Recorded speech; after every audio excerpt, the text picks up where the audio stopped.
katong ni acquire og pagkatao sa mao to ang second divine person. Mao na ang mahal nga Birheng Maria, mo nang gitawag sa ginahan sa Dios, kaya ang iyang gibuntis ang misulod sa iyang taguangkan ang ikaduhang persona sa Santissima Trinidad. Mao bitaw tanawa ako ng bala ang kasulatan. In the beginning was the Word, and the Word was with God, and the Word was God. Pag-abot sa 14, and the Word na katong God was made flesh, nahimong tao.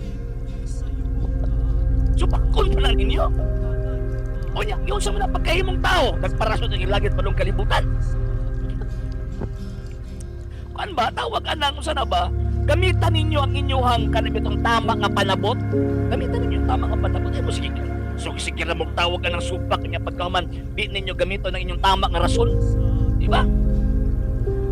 Dili ninyo gamitan ang inyong tama nga rason ba? Ingon na ana lang eh. So, karon.